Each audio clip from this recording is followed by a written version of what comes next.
예, 제가 성경책을 이렇게 막 안에 보면 막 이렇게 깨알같이 써가지고 이제 틀린 게 있으면 이제 화이트로 지우다 보니까 이렇게 보니까 고자가 지워졌어요. 그래가지고 못 읽었어.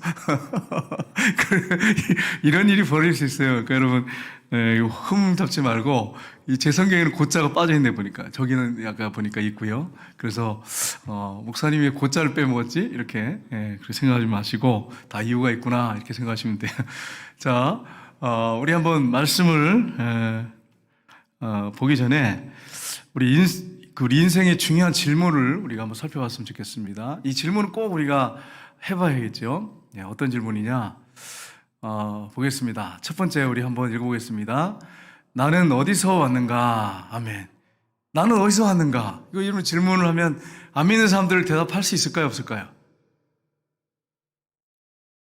안 믿는 사람들 이거 대답할 수 있을까요? 없을까요? 못해요. 못해요.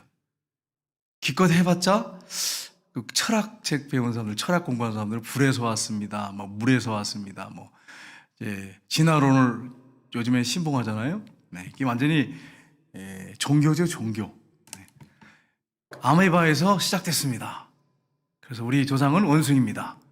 근데 원숭이라고 말하기도 부끄러우니까 말도 못해. 당신 조상 원숭이요? 그럼 말을 못해. 그게 양심이 알잖아, 양심이. 배우는 걸 그렇게 배웠어. 여보세요. 나는 어디서 왔는가? 이에 대한 답을 못하니까 인간이 만들어내야 되잖아요. 만들어내는 방법이 그 아메바예요. 아메바에서 이제 생물이 점점 커가고 이제 진화되면서 원숭이가 되고 사람이 됐다. 이렇게밖에 할 수가 없는 거야. 답을 못 내리겠으니까. 근데 우리는 알잖아요. 하나님이 자신의 형상대로 우리 인간을 창조하셨어요. 우리에게 생명을 주셨어요. 우리 안에 DNA가 있어요. 우리는 하나님이 우리를 창조하셨고 또 모태에서 시편에 보니까 우리를 하나님께서 만드신다고 그렇게 돼 있어요. 그러니까 창조가 계속되고 있는 거예요. 근데 요즘에 젊은 사람들 또 아이를 안 낳으려고 하잖아요. 편하려고. 그러니까 아이가 딱 생기면 하나님이 모태에서 창조를 하세요. 만드세요. 이 시편에 말씀하고 있어요. 그러니까 하나님께로부터 온 거예요, 우리는. 나는 왜 사는가? 우리 김야호 권사님 기도를 너무 잘해가지고 감동을 먹었어요. 우리 하나님도 감동하셨을 거예요. 나는 왜 사는가? 우리 김야호 권사님. 왜 삽니까? 권사님은. 국일 위해서 사는 거 아닌가요? 사실 이게 답변이 쉽지 않아요. 이 답변이 쉽지 않아요. 왜 사는가? 나는 왜 사는가? 예수님이 나 알려주시고 3일 만에 부활하셨어요. 내가 예수 안에 죽었어요. 사나지구나 나는 주님을 위해서 삽니다. 나는 무엇을 위해서 할 것인가? 여기도 답을 못해요. 안 믿는 사람들은. 이 두 가지 다 답을 못해요. 하나님의 영광을 위해서 삽니다. 하나님을 기쁘시게 해두기 위해서 삽니다. 우리는 명확하게 안단 말이에요. 나는 어디로 가는가? 죽어봐야 알지. 안 믿는 사람들이 한단 말이에요. 죽어봐야 알지 뭐 알 수가 있나? 우리는 어디로 가요? 하나님의 나라 가요. 이 땅에서 정말 신앙이 성숙하고 잘 연단되고 바르게 우리가 잘 하나님 앞에 다듬어져서 아름답게 공사가 되어져서 하나님 앞에 서게 되는 거죠. 이 네 가지 질문을 안 믿는 사람들은 답을 할 수가 없어요. 해도 기껏해야 막연한 대답을 하고 정확한 대답을 네 가지 다 하는 사람은 없습니다. 근데 성경에는 네 가지 답이 명확하게 나오고 있어. 왜 이렇게 명확하게 나와 있을까요? 진리니까. 하나님 우리 창조자시니까. 그래서 우리가 하나님 앞에 찬송과 영광을 올려드려야 됩니다. 그래서 오늘 본문에 보면 네 번이나 이렇게 찬송이라고 나와요. 찬송. 하나님을 찬송하라고, 찬양하라고 이렇게 되어 있는데 그 이유가 뭐냐면 하나님이 창조도 있지만 그거보다 더 강조하는 게 뭐냐면 하나님이 우리를 선택하셨다는 거예요. 우리를 부르셨다는 거예요. 그리고 우리를 구원하셨다는 거예요. 완벽한 구원을 하나님이 이루셨다는 거예요. 그 부분에 대해서 집중해서 찬양을 올려달라 이렇게 제가 이제 전체적인 내용을 지금 말씀드리고 있는 거예요. 그렇다면 우리가 좀 더 구체적으로 우리가 본문을 살펴보긴 하는데 우리가 왜 삼일체 하나님을 날마다 찬양하며 감사하며 영광 올려드려야 되는가? 그 이유가 어디 있는가 하는 것입니다. 첫 번째는 이 성부 하나님의 선택과 예정 때문입니다. 네. 여기 보면 첫째가 성부 하나님의 선택과 예정 이랬는데 선택은 뭐고 예정은 뭐냐? 하나님의 큰 틀에서 보면 전부 작정이죠. 하나님이 결정하시는 거예요. 하나님이 계획하시는 거예요. 큰 틀에서 작정, 하나님이 결정하시는 거죠. 이 작정이라고 하는 것은 인간의 창조부터 해가지고 뭐 인간의 삶, 뭐 세상 우주 운영, 마지막 종말, 천국 쪽 다 들어가는 거죠. 계획이. 이게 작정이에요. 그 작정 안에 뭐가 들어가 있냐면 예정이 들어가 있습니다.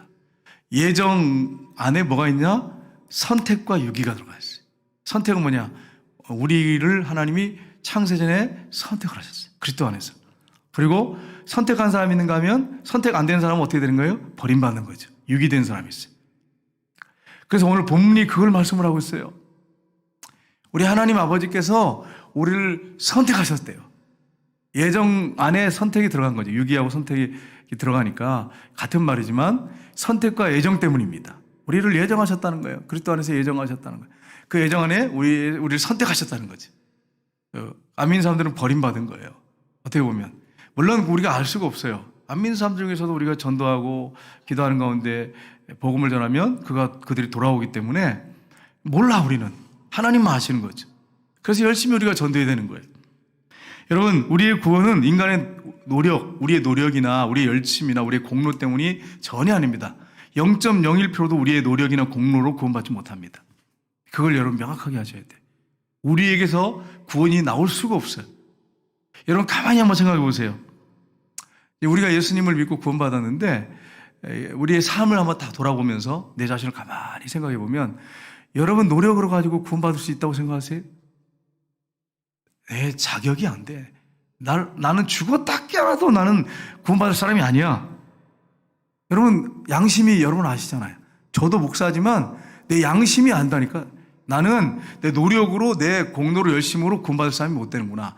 내가 하나님을 선택하고 하나님 믿고 나에게서 나온 게 아니구나. 이걸 내가 알아요. 내 양심이. 왜냐하면 내 안에 죄악이 가득하고 내 육신적인 욕망이 가득하기 때문에 너무나 잘 알고 있어요. 만약에 아닙니다. 나는 내가 하나님을 선택해서 믿을 수 있습니다. 나에게 선한 것이 나옵니다. 그러면 양심이 없는 사람이죠. 진리가 그 속에 없는 사람이에요. 진짜 빛이 비춰진 사람은 그렇게 말할 수가 없어요.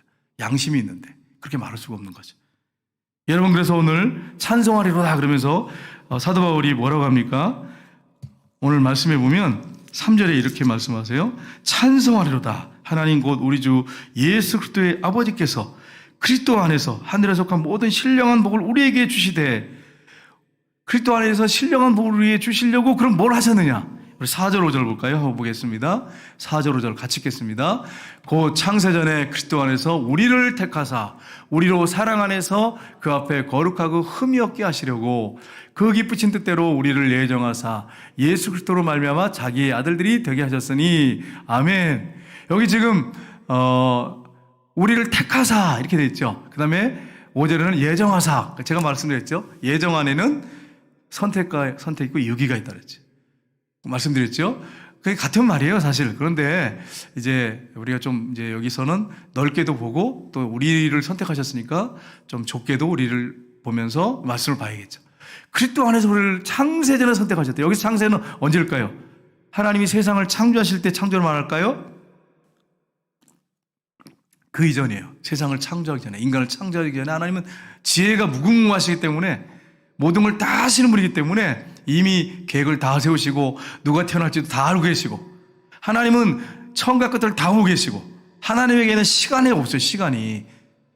하루가 천년 가고 천년이 하루 같은 하나님. 그게 무슨 말이면 정말 그러면 하나님은 우리가 천년 살면 하나님은 하루로 생각하냐? 그게 아니라 하나님은 영원히 존재하는 분이기 때문에 자존하신 분이기 때문에 시간이 존재하지 않은 거예요. 하나님에게는. 우리한테는 시간이 존재해요. 왜냐하면 육을 갖고 있기 때문에 연약하기 때문에 똑딱똑딱 시간이 가서 1년, 2년, 70년, 80년 죽고 병들고 그러는데 하나님은 그런 게 없어요. 왜요? 영원히 살아계신 분이기 때문에. 그분이 우리 하나님이세요. 우리 하나님이 잡신이 아니란 말이에요. 그래서 여러분 그 하나님이 창세전에 인간을 만들기 전에 세상을 만들기 전에 우리를 그리스도 안에서 선택하셨다는 거예요. 우리를 예정하셨다는 거예요. 이걸 사도 바울이 강하게 말하고 있습니다. 여기서 예정은요, 원어를 보면 프루오리사스라는 단어입니다. 프리오리사스. 사스가 기분이 좀 안 좋죠. 예. 근데 여러분 이게 무슨 말이냐면 미리 결정하셨다는 거예요. 한 번 예정하시면 영원한 예정이라는 거예요. 하나님이 결정하셨다는 거예요. 생명책에 이 사람을 구원하기로 결정하시고 써놓으셨다는 거예요. 저와 여러분이 생명책에 써있는 거예요. 여러분 이걸 명확하게 아셔야 돼요. 사도 바울이 이걸 어떻게 알았을까요? 구약을 보면 율법만 가지고는 알 수가 없어. 그가 아라비아에 가서 3년 동안 주님과 깊은 교제 가운데 성경을 창세기부터 다시 읽기 시작하고 성경을 또 읽고 또 읽고 3년을 밤낮으로 성경을 파고 그 전에 이미 구약을 다 달달 외울 정도였어요. 이 사도 바울은 랍비 중에 랍비를 가리키는 라반이었어요. 아주 뛰어난 사람이에요. 그러니까 성경을 달달달 외우는 사람이 거의 뭐 율법 모세오경은 다 외운 사람이에요. 거의. 그러니까 뭐 얼마나 대단한 사람입니까? 근데 그분이 사도 바울이 아라비아 가가지고 성경을 기도하는 건데 성령님의 감동으로 배웠으니 얼마나 깊이 배웠겠어요. 생각해봐요. 그래서 하나님이 창세전에 세상을 창조하기 전에 이미 우리를 선택하셨구나. 와, 이건 정말 놀라운 일이구나. 와, 이 감격스러운 하나님을 찬양할 수밖에 없구나. 찬양해야겠구나. 그러니까 우리가 인간의 노력이나 우리가 하나님을 선택해서 그런 게 아니고 하나님이 우리를 사랑하시고 은혜로 우리를 선택하셨다는 거예요. 하나님이. 그리고 우리의 이름을 생명책에 기록했다는 거예요. 로마서 11장 우리 29절 보겠습니다. 이 교리 부분을 얘기하면 지금 딱딱해요. 그래가지고 저녁 먹고 오신 분들이 졸기 아주 좋은 시간이에요. 졸지 말고 정신 바짝 차리고. 자, 29절 한번 보겠습니다. 같이 읽겠습니다. 하나님의 은사와 부르심에는 후회하심이 없느니라. 아멘. 은사란 말은 하나님의 선물, 은혜 이렇게 말할 수 있거든요. 하나님의 은혜와 선물, 그 부르심에는 우리를 선택하시고 부르심에는 하나님 후회하심이 없대. 네. 여러분 자녀를 낳은 거 후회하시죠? 네, 있을 거야 이 중에. 하도 속을 새겨가지고 저놈을 내가 왜 낳는지, 내가 저놈 먹고 미역국을 왜 먹었는지 모르겠다 그러면서 하도 속을 새기니까 그렇지만 그러면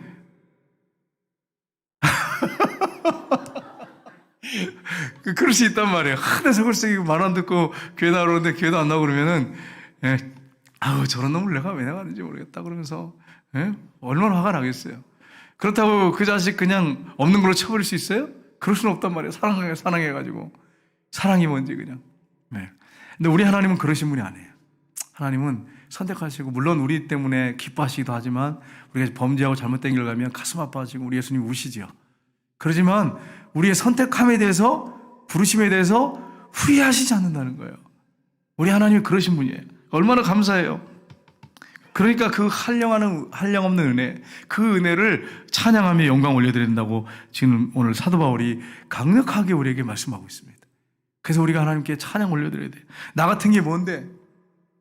하나님 앞에 내놓을 게 아무것도 없는 그런 죄인인데 앞을 보고 뒤를 보고 옆을 보고 뭐 위를 봐도 죄밖에 없는데 그런 죄인 중에 개수 같은 나를 하나님 무조건 사랑하셔서 은혜로 선택하셔서 부르시고 하나님 자녀 삼아주신 거 얼마나 감사해.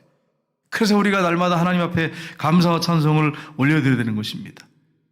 여러분 다시 한번 볼까요? 우리 4절 5절 한번 다시 보겠습니다. 4절 5절 다시 한번 볼까요? 예, 보세요. 창세전에 그리스도 안에서 예수님 안에서 예수님이 십자가에 죽으시고 부활하실 것까지 다 아신 거죠. 하나님은요. 우리를 택하사 선택하사 우리로 사랑 안에서 그 앞에 거룩하고 흠이 없게 하시려고. 그러니까 우리가 지금 얼마나 흠이 많고 우리가 거룩하지 못하고 우리가 불결하게 살 때가 얼마나 많습니까? 부정하게 살 때가 얼마나 많습니까? 근데 하나님이 우리를 선택하셨으니까 계속 우리에게 은혜를 부어주고 계시고 우리를 이끌고 계시거든요. 그럼 어떻게 합니까? 계속 거룩을 향해 나가야 돼. 점점 흠이 없는 성도로 서야 돼.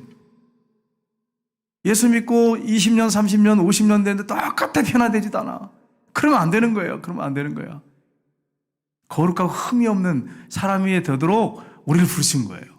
이걸 여러분 잊지 마세요. 네. 하나님이 우리를 계속 우리가 공사 중에 있잖아요. 점점 완성품이 돼가기를 원하시는 거예요. 그래서 주님을 만나기 원하시는 거예요. 그렇기 때문에 우리를 선택하신 거예요. 죄인임에도 불구하고 사랑하셔서 선택하신 거예요. 기대하시고 선택하신 거예요. 우리에게 있는 게 아무것도 없어요. 하나님의 전적인 은혜, 사랑으로 선택하신 거예요. 여러분 인도 초기에 개척 선교사였던 분이 한 분 계시는데 스코트 선교사님이십니다. 이 선교사님이 산지 지역에 가서 원주민이죠. 가서 복음을 전하려고 그 원주민 언어를 배웠어요. 찬송도 좀 몇 곡 배워가지고 들어왔어요. 그리고 바이올린을 들고 들어갔어요. 들어갔는데 가다가 걸렸는데 그게 그렇게 뭐 배워서 들어간다고 해서 이게 잘 되겠어요? 딱 들어갔는데 딱 걸린 거예요. 그 사람들이 긴 창을 가지고 뺑 돌포해가지고 가슴에다가 등에다가 창을 딱 들이대고 있는 거예요. 이게 뭐 당황이 돼가지고 뭐 벌벌벌 사지가 떨리죠. 선교사라고 하지만 여러분 선교사님은 뭐 강심장 가지고 있는 줄 아세요? 우리하고 똑같은 심장 갖고 있단 말이에요. 부들부들 떠는 거예요. 막. 그러다가 이제 죽었다, 이제 끝장이구나 이렇게 생각하니까 마지막으로 내가 할 게 뭘까 생각하니까 하나님, 나 같은 죄인을 구원해 주셔서 너무 감사합니다. 하나님 찬양하다 죽겠습니다. 그 바이올린을 딱 뺐어요. 빼가지고 그러니까 막 이 사람들 오늘 당황했겠죠. 무기인 줄 알고 당황해서 막 이러는데 찔리는 것 같지는 않고 탁 옆에 하더니 이제 바이올린 가지고 찬양을 하기 시작했어요. 그 찬양이 뭐냐면 우리 찬송은 36장이에요. 거기에 보면 주 예수 이름 높이여 다 찬양하여라. 금면류관을 들여서 만유의 주 찬양. 금면류관을 들여서 만유의 주 찬양. 이래가지고 3절을 계속 하는데 눈을 감고 하는 거예요. 이건 뭐 어떻게 해서 찔러버릴지 모르니까. 제가 눈 감고 있는 것은 저를 찔러서 그럴까 그게 아니라 여러분이 저 눈을 쳐다보고 제가 노래를 부르고 있으면 여러분 얼마나 당황스럽겠어. 그래서 눈을 감은 거예요. 근데 이 선교사님은 혹시라도 찔릴까 겁이 나가지고 이제 눈을 감고 확 한 거예요. 이렇게 찬양을 한 거예요. 4절을 계속했어요. 근데도 조용한 거예요. 그래서 이제 4절을 다 마치고 이제 끝났단 말이에요. 그 눈을 떠서 이렇게 보니까 이 사람들이 창을 다 내려놓고서는 눈물을 줄줄줄 흐르는 거예요. 그리고 한 사람이 당황이 돼가지고 이렇게 오더니 뭐라고 하냐면은 이 찬양을 받으실 그 높으신 분이 누구신지를 우리에게 말해 주십시오. 이제 그 떠듬떠듬 이렇게 알아들었겠죠. 그분이 누구신지 우리가 찬양해야 할 분이 누군지 가르쳐 주십시오.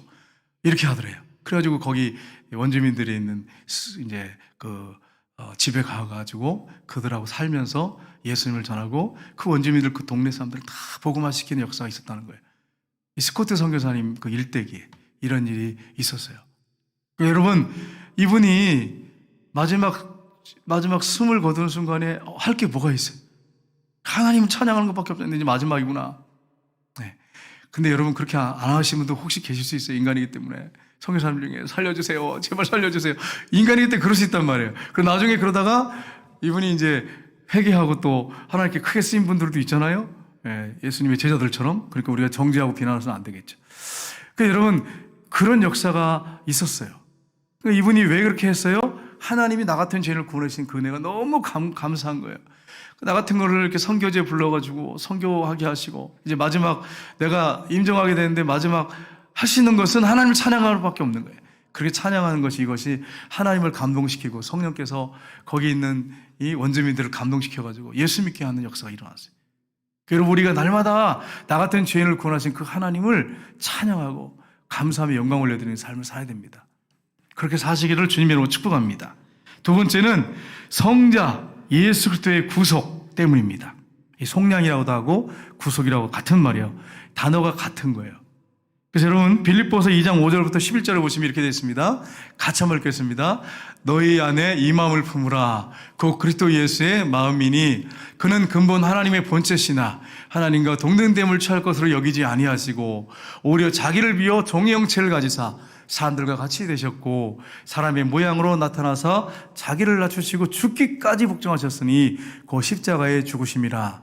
이러므로 하나님이 그를 지극히 높여 모든 이름 위에 뛰어난 힘을 주사 하늘에 있는 자들과 땅에 있는 자들과 땅 아래에 있는 자들로 모든 무릎을 예수의 이름에 꿇게 하시고 모든 입으로 예수 그리스도를 주로 하시나요 하나님 아버지께 영광을 돌리게 하셨느니라. 아멘.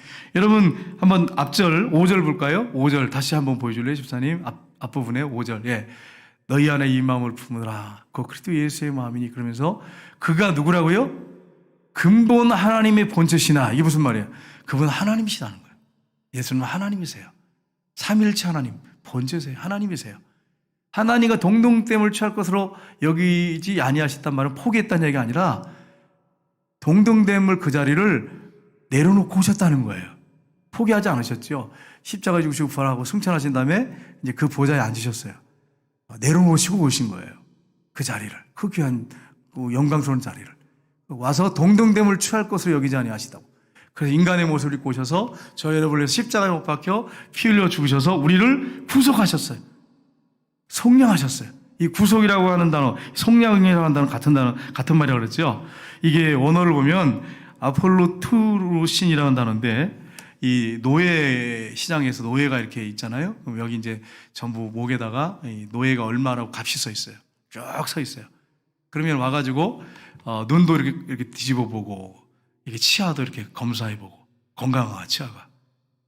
그리고 팔도 이렇게 만져보고 흔들어 보고, 네. 그렇게 하고 돈을 주고 삽니다. 노예 시장에서. 집에 들어가서 종으로 노예로 부려먹죠.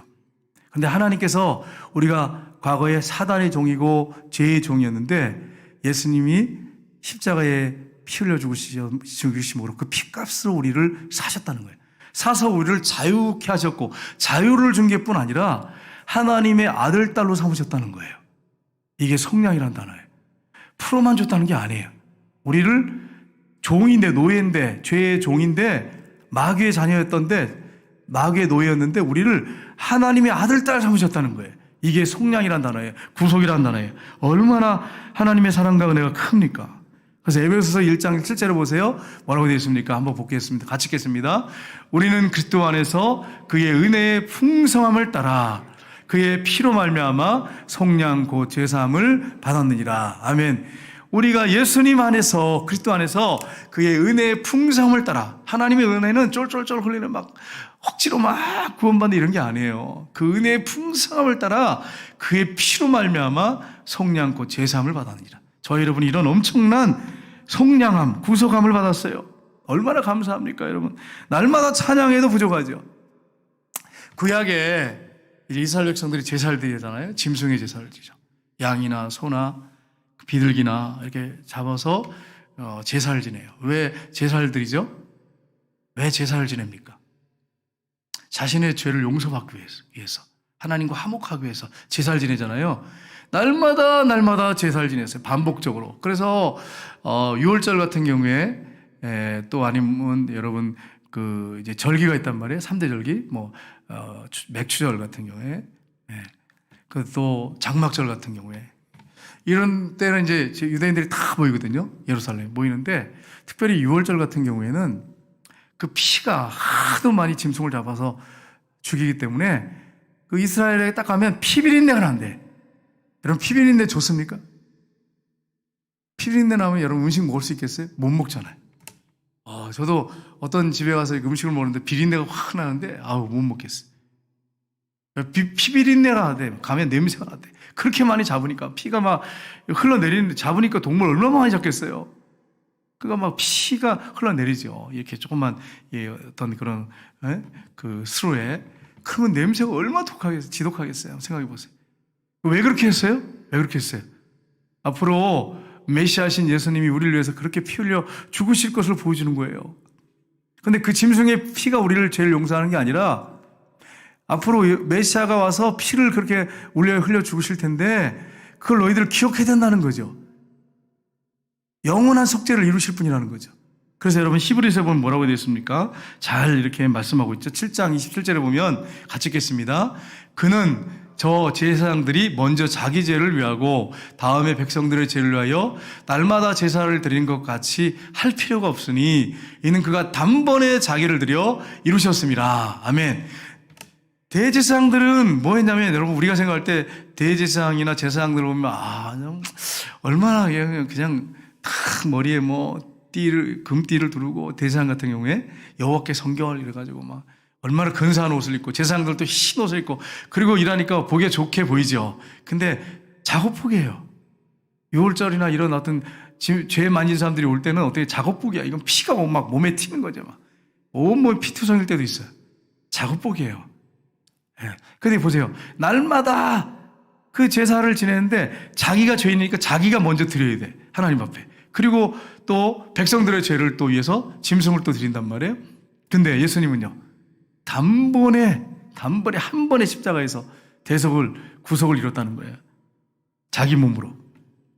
9장 12절에 보면 이렇게 되어 있습니다. 같이 읽겠습니다. 염소와 송아지 피로 하지 아니하고 오직 자기 피로 영원한 속죄를 이루사 단번에 성소에 들어가셨느니라. 아멘. 그러니까 수없이 구절을 한번 놔두세요. 그냥 수없이 염소, 송아지, 양 잡아서 드리는데 예수님은요, 자기 피로 속죄를 주셨는데 단번에, 한 번에 그냥, 단번이란 말 한 번이란 얘기예요. 한 번에 그냥 끝내셨어요. 왜요? 어떻게 가능한 거예요? 하나님이시니까. 하나님이 인간의 모습을 입고 오셨기 때문에, 죄가 없으신 분이기 때문에, 거룩하시고 의로우신 분이기 때문에 하나님이시잖아요. 그분이 인간의 모습을 입고 오셔가지고 단번에 속죄를 이루어서 성소에 들어가셨다는 거예요. 그래서 이제는 끝내버린 거예요. 그러니까 여러분, 이제는 제사를 지낼 필요가 없어요. 제사를 지내갈 필요가 없단 말이에요. 근데 여러분, 카톨릭, 가면요, 성당에 가면은 미사를 지내요. 미사가 뭐예요, 미사? 한문으로 보면 미사가 제사란 말이에요. 지금도 정신 못 차리고 제사 지내고 있어요. 정신 못 차리고. 제사라고 생각해요. 그리고 실제 예수님 몸에 이게 성찬식을 하면 이게 예수님 실제 몸과 살이라 그러면서 또 제사, 신부님을 뭐라고 불러요, 여러분? 신부님이라고 불러요? 사제라고 불러요, 사제. 사제가 뭐예요? 네? 사제가 뭐예요? 사제요, 이런단 말이에요. 여러분에게 하나님의 은혜가 임하기를, 그러면 이제 거기 앉아있는 분들이 사제에게도 이랬단 말이에요. 사제가 누구예요? 사제란 뜻이 제사장이란 뜻이에요. 한문으로. 근데 지금도 정신 못 차리고 있어요, 카톨릭은. 제사장이 제사장, 사제에게 이렇게 한단 말이에요. 저보고 사제라고 부르는 사람이 어디 있어요? 최문선 사제님, 혹시 정신 나간 사람 아니면 목사님, 그래도 저보고 사제라는 사람이 어디 있어요? 제사장이라는 뜻이에요, 제사장이라는 뜻. 카톨릭에서 지금 그렇게 하고 있단 말이에요. 그들은 물론 예수님을 반신반의하죠. 예수님의 공로 반, 자기들의 행위 반, 공로 반. 이게 말이 되는 소리입니까? 한번 생각해봐요. 십자가에서 단번에 영원한 구속을 이루는데 거기다가 덧붙이면 되겠어요? 부끄러운 일이죠. 여러분, 만약에 여러분이 좋은 옷을 샀어. 50만 원짜리 옷을 딱 사가지고 딱 입고 사는, 거기다가 옛날에 입던 옷 중에 아이고 괜찮네, 요거 쓸만하네, 그래서 그 오져가다 여기다 붙이는 사람이 어디 있어요? 밀어넣은 사람이지. 그런 사람이 세상에 어디 있어요? 어리석은 사람이.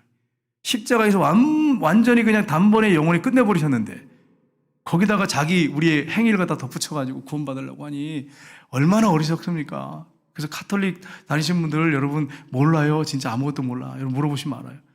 신부님이나 수녀님한테 오늘 만약에 하나님 부르시면 천국 갈 수 있습니까? 그럼 대답 못해요. 신부님, 수녀님 대답 하나도 못해. 카톨릭 믿는 사람들은 한 명도 대답 못해. 혹시 그런 대답하는 사람이 있으면 저한테 데려와 봐요. 내가 물어볼 테니까. 여러분 거짓말인가 물어봐요. 여러분 중 가족 친척 중에 카톨릭 다니는 분 있으면 오늘 죽으면 천국 갈 수 있습니까? 한번 물어보세요. 한 명도 대답 못해. 정말 한 명도. 저 거짓말 아니에요? 한번 해보세요. 거짓말인가. 신부님이나 수녀님한테 물어보세요. 대답 못해요. 대답 못해. 한 명도 못해. 한 명도 못해. 거짓말이 아니에요. 목사님이나 성도님들한테 물어보면 대답해요. 검순지 집사님, 오늘 지금 천국 가실 수 있어요? 그거 아멘 하잖아. 우리는 집사님도 하는데. 이거 볼 것도 없다면 볼 것도 없어요. 여러분, 얼마나 잘못된 종교. 그래서 여러분, 개신교가 카톨릭에서 나온 거예요. 왜 나왔겠어요? 생각해봐요. 왜 나왔겠어요? 아니, 거기 있으면 좀, 문제가 있으면 좀 보완해서 거기 들어 있지. 뭐하러 나와? 힘들게 싸우면서. 그래가지고 얼마나 많은 전쟁을 치렀습니까? 유럽에. 중세에 얼마나 많은 전쟁을 치렀어요. 그럴 이유가 뭐가 있겠어요? 그 이유가 성경 비성경교이기 때문에, 잘못됐기 때문에 그런 거예요. 근데 우리는 큰 집이니까 우리는 다시 들어오라고 그렇게 얘기하는 이상한 사람들인데 말도 안 되는 소리예요. 우리는 카톨릭에서 나온 게 아니라 카톨릭이 부패했고 잘못됐기 때문에 사도행전 교회로 돌아가자 이거예요. 우리 개신교는 사도행전 교회로 돌아가는 거예요. 그 돌아가야 돼요, 우리가. 카톨릭으로 돌아가는 게 아니라 사도행전 교회로 돌아가야 돼요. 우리 뿌리는 사도행전의 교회입니다. 이렇게 얘기하지. 우리는 카톨릭이 아니에요. 카톨릭에 나온 거 아니에요. 우리는 사도행전 교회로 돌아가자는 거예요. 그래서 우리는 우리의 그러면 뿌리는 뭐냐면 사도행전적 교회예요. 사도행전에 있는 교회. 이걸 여러분이 잊지 마세요. 카톨릭 사람들 몰라가지고 우리는 큰 집이고 너희는 작은 집이니까 돌아와라. 말도 안 되는 소리라고 했어요. 말도 안 되는 소리가 있어요. 네. 그래서 여러분, 우리가 이런 은혜를 받았다고 하는 것을 기억하셔야 돼요. 어떤 여집사님이 꿈을 꿨대요. 우리에게 집사님은 아니에요. 여러분 괜히 또 상상하지 마세요. 네. 어느 교회 여집사님이 꿈을 꿨어요. 꿈을 꿨는데 하나님이 심판대 앞에 딱 서 있는 거예요. 자기가 딱 서 있는데 하나님께서 물어보더래요. 너는 항상 진실했느냐? 너는 항상 진실했느냐? 온소자야. 그러면 저한테 그랬으면 저는 대답 못할 것 같아요. 주여, 저 찌글찌글 졌습니다. 이것밖에 정말 할 말이 없어. 진짜 지금도 그러겠어요. 그 다음에 또 물어보더래요. 너는 항상 깨끗하게 생활했냐? 주여, 하나님, 나 그러지 못했습니다. 너 항상 정직했느냐? 하나님, 저 그러지 못했습니다. 그 생각하니까 이제 지옥이다, 이건. 영락없는 지옥이다. 꿈속에서 그런 생각이 번쩍 들더래요. 근데 갑자기 찬란한 빛이 확 비치면서 예수님이 나타나셔서 그를 꽉 끌어안으시면서 하나님, 내가 이 사람을 위해 죽었습니다. 이에 부정한 죄를 위해서 죽었습니다. 그가 비록 진실하고 깨끗하고 온전하게 정직하지 못했지만 그가 나를 믿고 나의 대속의 은혜를 믿고 끝까지 나를 따라왔습니다. 이렇게 하시더래. 그래가지고 꿈에 깼대. 이분이 예수님 때문에 천국 가는 거구나. 내 공로가 하나도 없구나. 내가 내 의로 가는 게 아니구나. 이걸 깨달으셨다는 거예요. 우리의 구원은 우리의 노력에서 나오지 않습니다. 그렇다고 여러분 오해하지 마세요. 그럼 마음대로 살아도 되네. 그게 아니라 진짜 믿음은 사람은 믿음으로 살아야지. 그 믿음으로 행함이 나오는 거죠. 그런데 그렇게 살아도 우리가 육을 갖고 있기 때문에 자꾸 넘어지기도 하고 쓰러지기도 하고 그런단 말이에요. 여러분 중에 거짓말 안 하는 사람 손 들어보세요. 지금까지 난 거짓말 한 번도 안 했다. 그럼 어떻게 해요? 거짓말을 하면 이렇게 권사님들이 집사님들이 난 거짓말 한 번도 안 했다. 거짓말을 우리가 얼마나 많이 해요, 솔직히 얘기해서. 근데 선의의 거짓말을 하면서 거짓말 하잖아요. 자신을 막 위로하면서 그건 선의의 거짓말이었어. 그러면서 그 선의의 거짓말이 어딨어? 그 거짓말 해놓고 또 회개하잖아. 또 하나님 용서해 주세요. 그러니까 우리 인간이 그렇단 말이에요, 여러분. 우리 인간이 그렇게 연약하게 쌓여있단 말이에요. 실수를 하고 함부로 또 말하기도 하고 또 내 허물을 덮으려고 또 거짓말을 툭 튀어나오기도 하고 그런 존재에 우리가 교회 다니면서도 그 날마다 하나님 앞에 우리가 회개하면서 보혈의 피로 씻는 거죠. 그 대속의 은혜로. 그래서 바로 서는 거죠. 그리고 정직해 가야지. 합리화시켜가지고 죽을 때까지 계속 거짓말하고 그러면 더 많이 하고 그러면 안 되고 점점 주님 앞에 더 아까 말씀드린 것처럼 점점 깨끗하고 거룩해 가야지. 점점. 그렇게 하다 주님 만나야지. 죽을 때까지 우리 죄 하나도 안 짓지 않는단 말이에요. 죽을 때까지. 자꾸 넘어지고 쓰러지고 마지막 임종할 때까지도 그런단 말이에요. 그 보혈의 공로로 가는 거예요. 보혈의 공로로. 여러분 그 사실을 잊지 마시기를 주님으로 축복합니다. 그래서 오늘 본문이 그것을 분명하게 말씀하고 있어요. 예수님의 그 구속으로 인해서 구원받았다고. 세 번째는 성령의 인치심과 보증 때문입니다. 우리 성경 구절 보겠습니다. 13절 14절 보겠습니다. 같이 읽겠습니다. 그 안에서 너희도 진리의 말씀 곧 너희 구원의 복음을 듣고 그 안에서 또한 믿어 약속의 성령으로 인치심을 받았으니 이는 우리의 기업의 보증이 되사 그 얻으시는 것을 속량하시고 찬성하게 하려 하심이라. 아멘. 여기서 예수님 안에서 너희도 진리의 말씀 곧 너희의 구원의 복음을 듣고 우리가 복음을 들었어요. 지금 듣고 있잖아요. 또 십자가 복음을 듣고 그 안에서 또한 믿어 우리가 그걸 믿었어요. 십자가 대속의 은혜를 믿었어요. 약속의 성령으로 인치심을 받았느니라. 인치심이 뭡니까? 날인받았다는 거예요. 도장을 받았다는 거예요. 성령의 도장을 받았다는 거예요. 그리고 또 여기 보세요. 14절에 보면 이는 우리의 기업의 보증이 되사 여기서 말하는 이는 성령을 말하는 거죠. 그분을 가리키는 건데 성령으로 인치심을 받았느니라 이는 우리의 기업의 보증이 되사 그분이 성령님을 말하는 거예요. 여기서 가리키는 게 성령을 가리킵니다. 그래서 여러분이 쉬운 성경이나 우리말 성경 보시거나 아니면 세번역 보면 이게 좀 더 명확하게 나오죠. 우리의 기업의 보증이 되사 성령이 우리의 보증이 되셨다는 거예요. 그래서 우리를 인치실 뿐 아니라 성령이 인치실 뿐 아니라 보증이 되셔서 우리 안에 사신다는 거예요.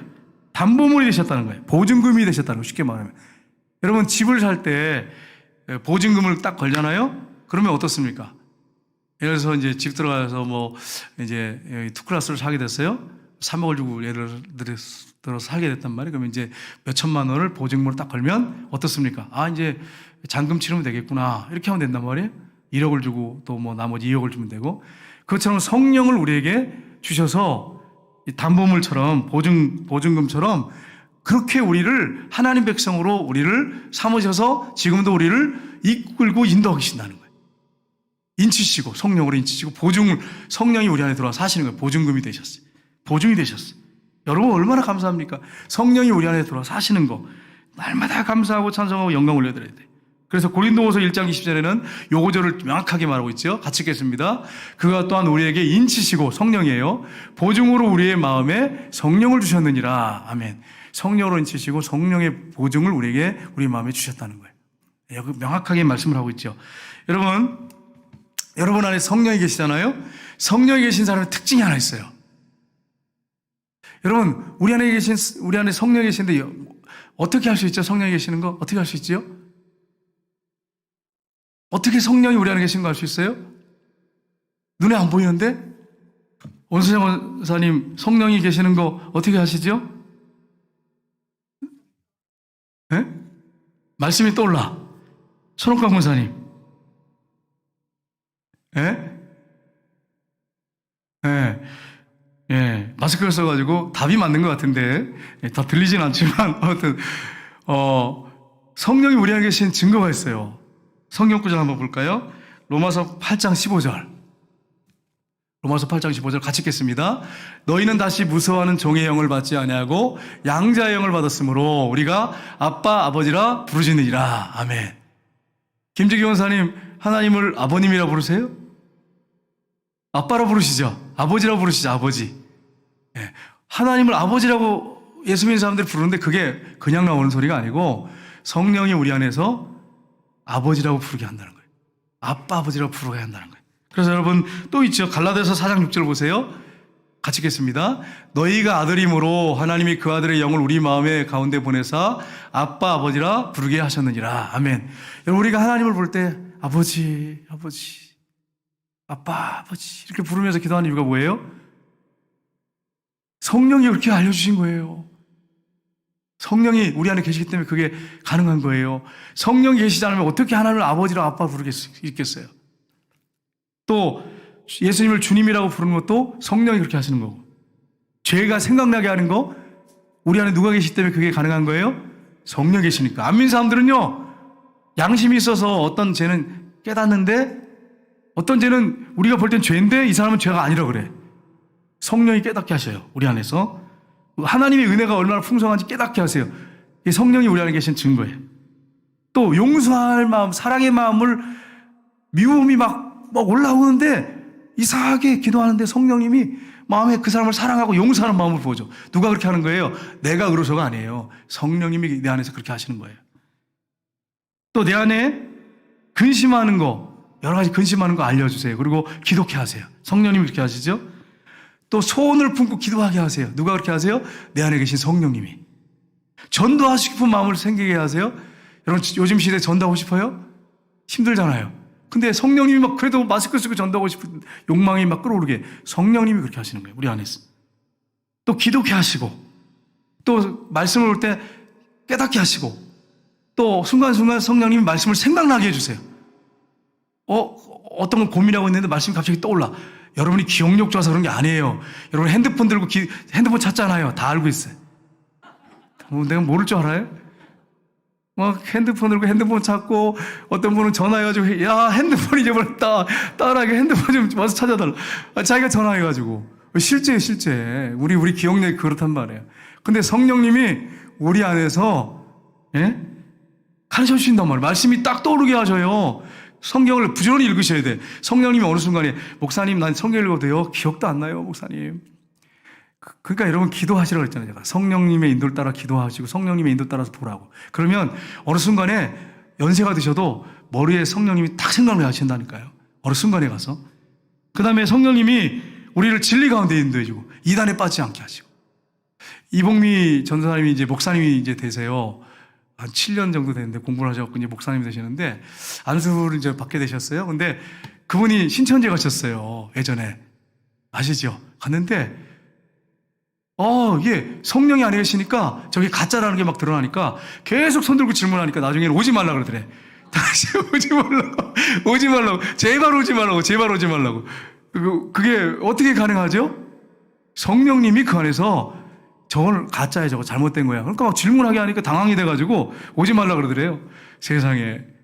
성령이 계셔서 그래. 그렇다고 또 시험해가지고 또 여러분 중에 또 가가지고 진짜 내가 안에 성령이 계시나 그래서 한번 가보자. 그러면 안 되고. 그래서 그게 미혹돼가지고 이상한 교리 세뇌교육당에서 오지 말고 성령이 계시니까 그게 가능한 거예요. 제가 이제 몇 분 만나서 얘기를 해보니까 성령이 계신 분들은, 성령의 인도를 받는 분들은 미혹을 못 받아서 교육을 3개월 받아도 나오시더라고, 결국은요. 안 맞는데 성령님 우리 안에 계셔서 그게 가능한 거예요. 근데 예수 믿고 거듭나지 않은 사람, 교회 생활하는 사람들은 그게 아니에요. 들어가서 교육 받아가지고 나중에 못 나와. 성령 계신 분하고 안 계신 분하고 차이점이 이거예요. 진리 가운데로 인도한다 이렇게 했잖아요. 성령이 우리 안에 계셔서 그렇게 가능한 거예요. 그 다음에 장래일을 깨닫게 하세요. 기도하는 가운데 괜히 불안하고 뭔가 일어날 것 같고 기독해 하고 성령이 하시는 일이에요. 위기 때 말씀을 주시고 성령의 9가지 열매를 맺게 하시고 내 안에 예수님이 계신다는 걸 알려주시고 믿게 하시고 이거 외에도 많아요. 맞는데 제가 쭉 뽑아보니까 와, 이거 확실하네. 내 안에 성령이 계시는구나. 확실하게 되는 거죠. 그러니까 여러분 우리 안에 성령이 계신단 말이에요.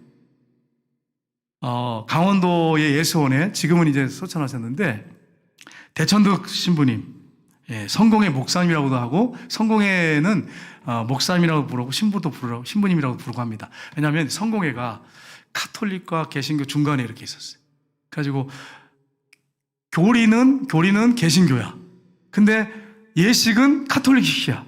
그러니까 이제 카톨릭 쪽에서는 신부님 이러고 개신교 쪽에서는 목사님 그래가지고 박지라고 그러시면 안 돼요. 그분들 괜히 큰일 납니다. 그런 분이 아니라 그냥 옛날 예식 그냥 좋다고 따라간 거고 그냥 교리는 개신교 교리예요. 성공회가. 그러니까 우리와 같이 어떻게 보면 예식만 이제 좀 이렇게 카톨릭식으로 좀 비슷하게 하지 교리는 우리 개신교입니다. 그런데 그 대천덕 신부님이 강원도 꼴짝이에 들어가셨는데 왜 들어가신 줄 아세요? 그것도 꼴짝이 사람 못 찾아오는데 내가 이렇게 꼴짝이 아무도 없는 데 들어가서 여기서 혼자 기도하고 믿음으로 사는 것을 보여주고 하나님이 살아계신 거를 증거하고 싶은 거예요. 그래가지고 정말 그 골짜기에 들어가서 사시면서 기도하는데 놀라운 것은 굶어 죽지 않으시고 골짜기까지 사람들 찾아와가지고 먹을 걸 가지고 찾아오고 그래가지고 사셨어요. 그리고 예선을 만들어가지고 막 밭 일구고 그래가지고 증명하셨어요. 이분이. 봐라, 내가 이렇게 골짜기 산속에 아무도 없는 데 들어가서 살아도 하나님이 살아계신다. 이렇게 사람들을 하나님 보내신다. 그러니까 여러분도 한번 해보세요. 의심되거든. 저 골짜기 저쪽 그 권사님들 좀 이렇게 실험하고 싶으신 분들 저기 어디 뭐 금오산 정상 이런 데 가가지고 어디 골짜기 가가지고 아무도 없는데 여기는 뭐 골짜기 여기는 안 되지만 더 아주 막 깊은 지리산 같은데 깊이 들어가가지고 그냥 아예 그냥 못 나오는 데 들어가가지고 한번 있어 보세요. 근데 제가 실제인가 했더니 예전에 중고등부 수련회를 갔다가 저쪽에 제가 한 곳에 갔는데 제가 기억이 안 나는데 거기 산꼭대기에 어떤 분이 살았는데 눈이 오잖아요. 그런데 그 굶어 죽을까봐 그분이 크리스찬이거든요. 그분 신실한 분이에요. 기도하는 분인데 지게에서 짊어지고 양식을 짊어지고 넣은대요. 굶어 죽을까봐. 눈 오면은 굶어 죽잖아요. 하나님이 이렇게 목에 살리신다는 거예요. 그렇다고 해서 그렇게 하시면 안 돼. 고생시켜. 이 땅에 밑에 있는 사람들 고생시킨단 말이에요. 그래가지고 그분이 그 산속에서 그렇게 예손을 만들어 가지고 기도하는 분이 성령이 충만한 분이에요. 그분이 날마다 무슨 기도하시느냐? 아침에 일어나면 성령 충만해서 기도한대요. 왜냐하면 흔들리기 쉽고 넘어지기 쉬우니까.